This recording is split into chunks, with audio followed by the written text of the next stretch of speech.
Hello， 大家好，今天的小单元要跟大家说的是台湾农民霸气外露1920年代的故事。开始喽！谈到高富帅，就一定要谈谈 WiFi； 谈到台湾农民的经典之战，就一定要谈谈恶灵古堡。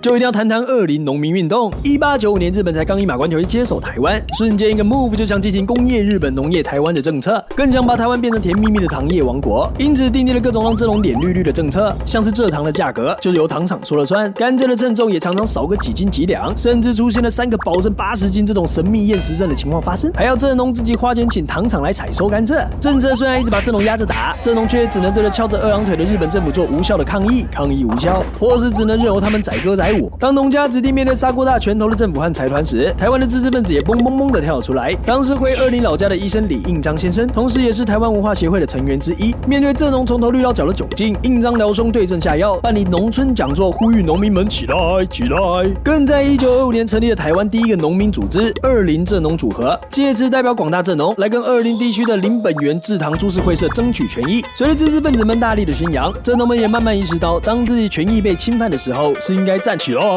反抗的。也因此，蔗农心中的反抗种子也终于开花了。但即使有知识分子的帮助，背后有政府撑腰的会社，面对蔗农的各种请愿要求，依然是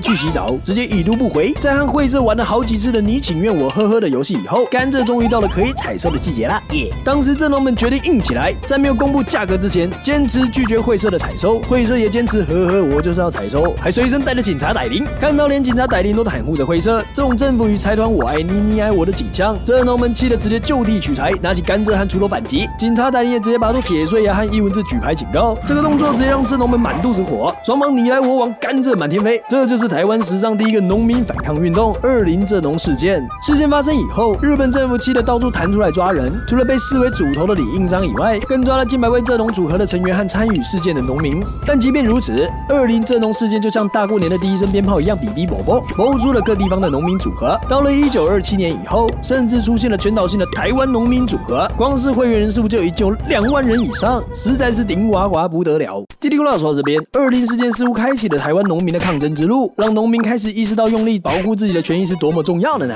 知识分子带着社会改革的热情，希望农民和他们一起反抗恶势力。但如反抗失败，倒大霉饿肚子，这凄惨落魄的不还是这些农民吗？从底层农民的角度出发，农民同时面对着2条不知道该怎么选择的道路：一边是带来觉醒，但觉醒后却可能让你没饭吃的知识分子；一边虽然蛮横无理，却是买你产品给你薪水的会社。到底要怎么选择，却是旁人可能从来都没有想过的问题。